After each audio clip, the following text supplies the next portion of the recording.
Sir Topham Hatt sat in his office listening to the noise outside. The passengers were angry. The station master came in.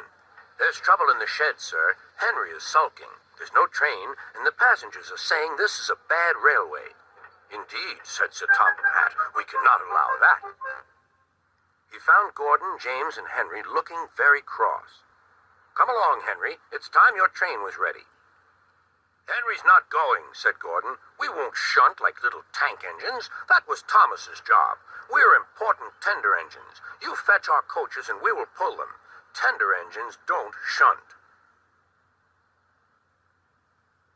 "We'll see about that," said Sir Topham Hatt.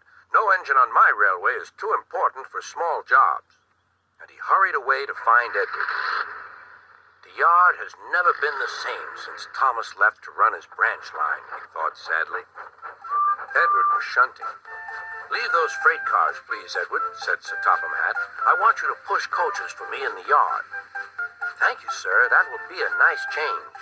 "That's a good engine. Off you go, then."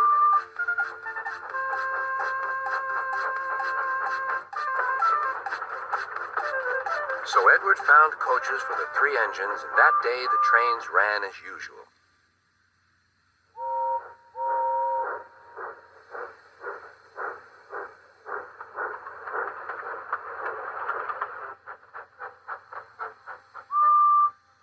But next morning, Edward looked unhappy.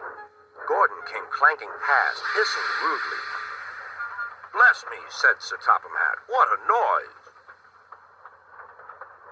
"They all hiss me, sir," answered Edward. "They say tender engines don't shunt, and last night they said I have gray wheels. I haven't, have I, sir?" "No, Edward, you have nice blue ones, and I'm proud of you. Tender engines do shunt, but all the same we do need another tank engine here."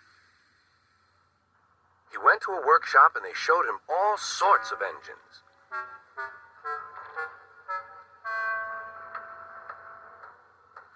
At last he saw a smart little green engine with 4 wheels. "That's the one," he thought. "If I choose you, will you work hard?" "Oh, sir, yes, sir." "That's a good engine. I'll call you Percy." "Yes, sir. Thank you, sir." And Sir Topham Hatt brought Percy back to the yard. "Edward," he called, "here's Percy. Will you show him everything?" Percy soon learned what he had to do, and they had a happy afternoon.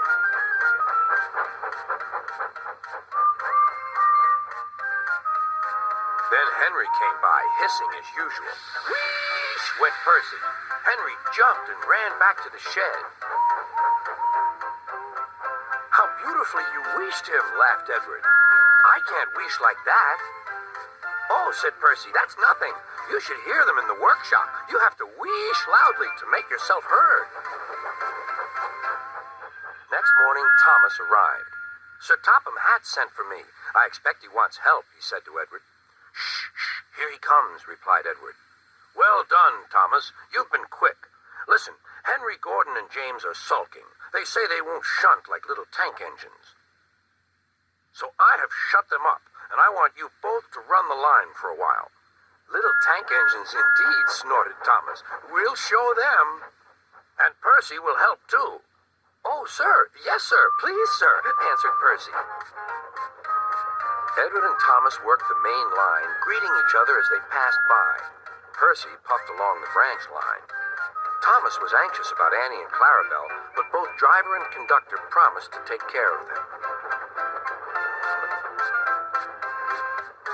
There were fewer trains, but the passengers didn't mind. They knew the 3 other engines were having a lesson. Gordon, James, and Henry were cold, lonely, and miserable.